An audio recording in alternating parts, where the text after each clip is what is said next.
وَوَدُّوا لَوْ تَكْفُرُونَ۔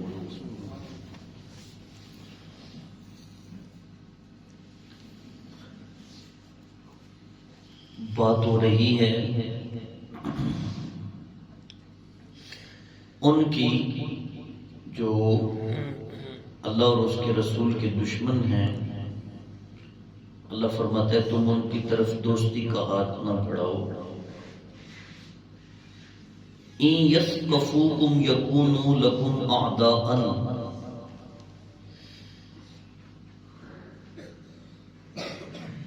اگر وہ تم پر قابو پا لینا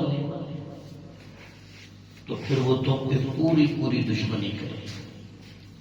تم دوستی کا ہاتھ بڑھاتے ہو، وہ تم پہ قابو پا لیں تو وہ تمہارے ساتھ پھر پوری دشمنی کریں۔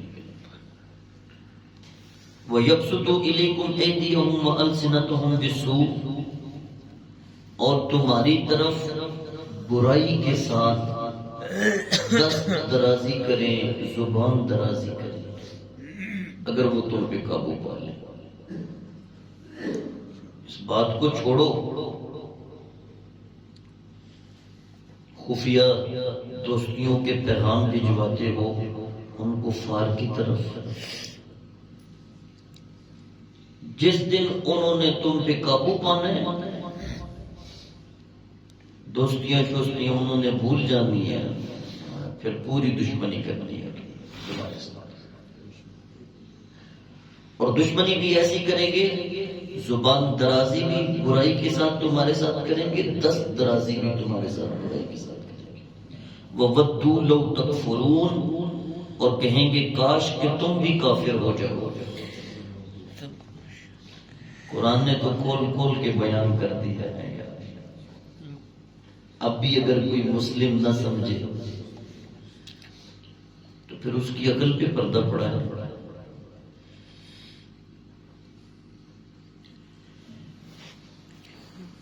فتح مکہ کی تیاری ہو رہی تھی، جب فتح مکہ کی آقا کریم صلی اللہ علیہ وآلہ وسلم نے ارشاد فرما دیا تھا تیاری کر لو، اب مکہ فتح ہونے والا ہے۔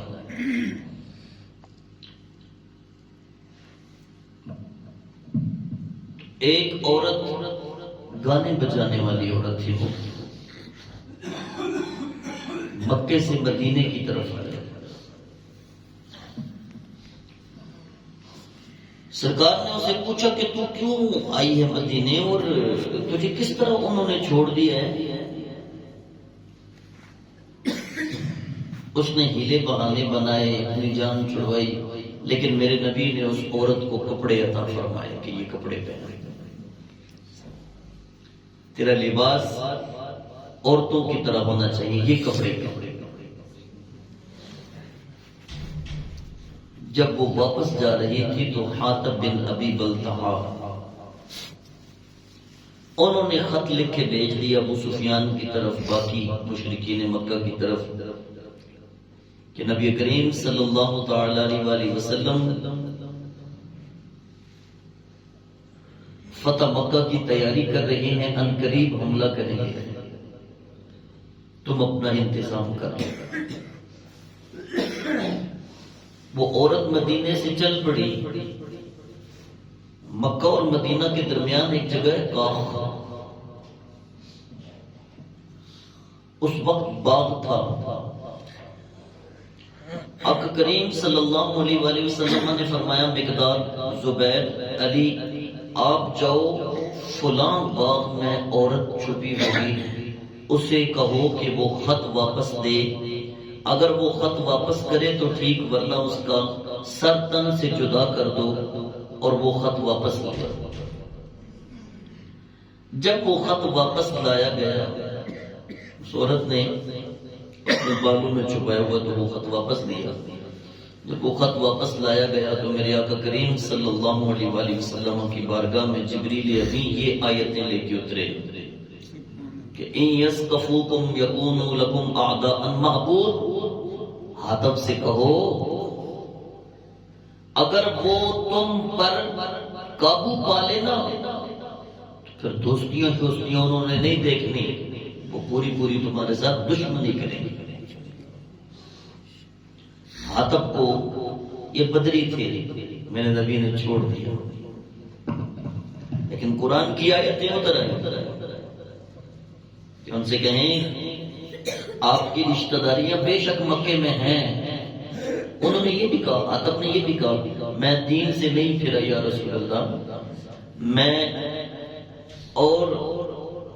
میں ان کے ساتھ دوستی بھی نہیں کرتا یا رسول اللہ، صرف مطلع کیا، پھر توبہ کی، پھر استغفار کی۔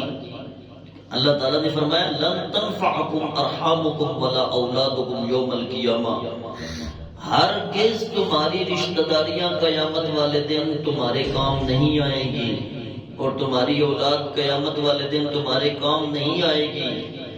یفصل بینکم، اللہ تمہارے درمیان دوری کر دے گا، تمہاری رشتہ داریاں کہیں اور ہوں گی، اولادیں تمہاری کہیں اور ہوں گی، تم کہیں اور ہو۔ واللہ بما تعملون بصیر، اللہ تمہارے تمام عملوں کو دیکھنے والا ہے۔ تم کیا سمجھتے ہو خاموشی سے خط لکھ کے بھیج دیا جائے گا؟ اور رب تو اپنے حبیب کو فوراً اطلاع دے دیتے ہیں۔ قد کانت لکم اسوۃ حسنۃ فی ابراہیم والذین معہ، میرے حبیب آپ کے صحابہ کے پاس تو ابراہیم علیہ السلام کی زندگی کا بہترین نمونہ موجود ہے، اور وہ جو ابراہیم علیہ السلام کے ساتھ تھے۔ کیا جب ابراہیم علیہ السلام اور ان کے جو ساتھی صحابہ تھے انہوں نے یہ کہا اس قالوا لقومہم، اے قوم انا براء منکم ومما تعبدون من دون اللہ، بے شک ہم تم سے بھی بیزار ہیں اور جن بتوں کی تم پوجا کرتے ہو ان سے بھی بیزار ہے ہماری قوم، چاہے وہ ان کے باپ تھے، چاہے ان کے رشتہ دار تھے، چاہے وہ ان کی اولاد تھی۔ جو وحدہ لا شریک کی بارگاہ میں حاضر ہو جاتا ہے پھر وہ اللہ اور اس کے رسول کو تمام رشتہ داریوں سے بڑھ کے عزت دیتا ہے۔ ابراہیم اور ابراہیم کے صاحب نے یہ کہا کہ ہم تم سے بھی بیزار ہیں اے قوم، اور ہم تمہارے ان بتوں سے بھی بیزار ہیں جن کی تم پوجا کرتے ہو۔ کفرنا بکم وبدأ بیننا وبینکم العداوۃ والبغضاء ابدا، ہمارے درمیان اور تمہارے درمیان دشمنی اور بغض ہمیشہ کے لیے قائم ہو گیا کیونکہ تم کافر ہو، حتی تؤمنوا باللہ وحدہ، یہاں تک کہ تم اللہ وحدہ پر ایمان لے آؤ۔ ایک موحد کی شان یہ ہے، یہ کون سے موحد ہے؟ یہ پوجا کرتے ہیں دنیا کی، جو بڑا دنیا دار ہوگا اس کے ساتھ بیٹھ جانا، نہیں جی سپر پاور کے بغیر ہماری چلنی کوئی نہیں، ہم اس کے ساتھ تو پھر اللہ پر ایمان نہ ہوا، سپر پاور تو میرا اللہ ہے، نہیں جان پیاری ہے، ایمان پیارا نہیں جان پیاری ہے۔ الا قول ابراہیم لابیہ لاستغفرن لک وما املک لک من اللہ من شیء، سوائے اس ابراہیم کے قول کے جو اپنے عرفی باپ اپنے چچا کے لیے انہوں نے کہا کہ میں تیرے لیے بخشش کی دعا مانگوں گا اور میں اللہ کے سامنے اللہ کے مقابلے میں تیرے لیے کسی چیز کا مالک نہیں ہوں۔ ابراہیم علیہ السلام نے نا اپنے عرفی باپ حضرت آزر کے لیے دعائے بخشش کی نا، اللہ تعالیٰ نے ان کی طرف پیغام بھیج دیا کہ ابراہیم یہ اللہ کا بھی دشمن ہے، یہ آپ کے دین کا بھی دشمن ہے۔ تو جناب ابراہیم نے پھر فوراً یہ فرمایا وَمَا أَمْلِكُ مِنَ اللَّهِ مِنْ شَيْءٍ، میں اللہ کے سامنے اللہ کے مقابلے میں تیرے لیے کسی چیز کا مالک نہیں، بخشش کی تو دعا میں نے کر دی لیکن میں مالک کسی چیز کا نہیں، تیرے معاملے میں مالک نہیں ہوں۔ ربنا علیک توکلنا و الیک انبنا و الیک المصیر، اے ہمارے رب ہمارا تو تجھ پر ہی بھروسہ ہے اور ہم نے تیری طرف ہی رجوع کرنا ہے اور تیری طرف ہی لوٹ کے جانا ہے. ربنا لا تجعلنا فتنة للذین کفروا، اے ہمارے رب کافروں کے لیے ہمیں فتنے میں نہ ڈال. واغفر لنا ربنا، ہماری بخشش فرما دے، ہمارے گناہ معاف فرما دے.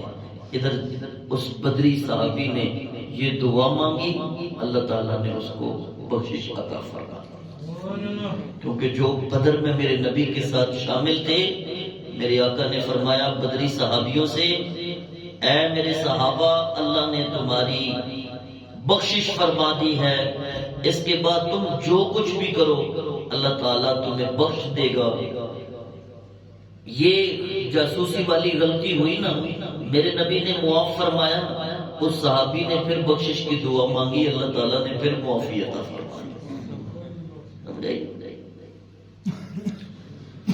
اللہ اکبر کبیرہ، انک انت العزیز الحکیم، بے شک تو غالب حکمت والا. پھر میرا رب اس رکوع کے آخر میں فرماتا ہے لقد کان لکم فیہم اسوۃ حسنہ، تمہارے لیے تو میرے حبیب کی ذات میں ہی بہترین نمونہ ہے.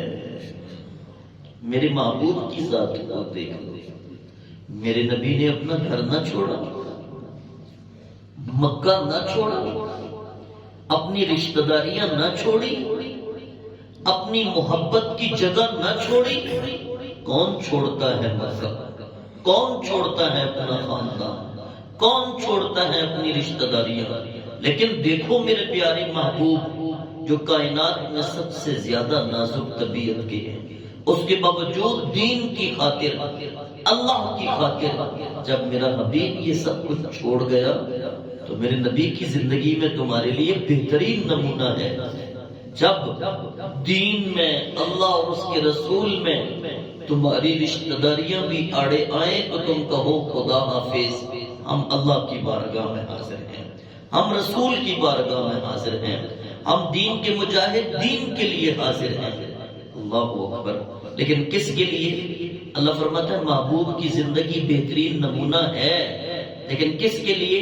لمن کان یرجو اللہ، جس کو اللہ کی ملاقات کی امید ہے، جو امید رکھتا ہے کہ میں اللہ سے ملاقات کروں گا، والیوم الآخر، اور قیامت کے دن سے امید ہے.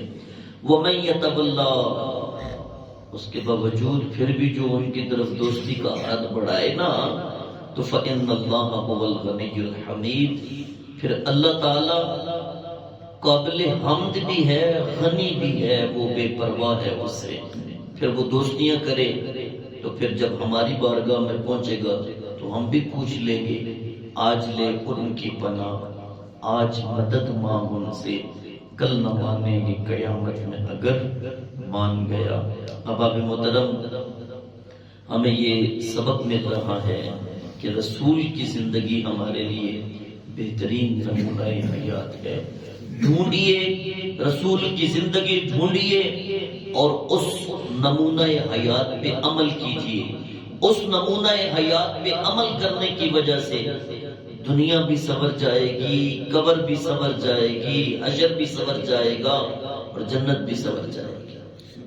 تیرے لیے سب کچھ سنور جائے گا. رسول کی زندگی اپنا، رسول کی زندگی ڈھونڈ. اللہ رب العزت ہمیں عمل کی توفیق عطا فرمائے. وما علیہ الا البلاغ.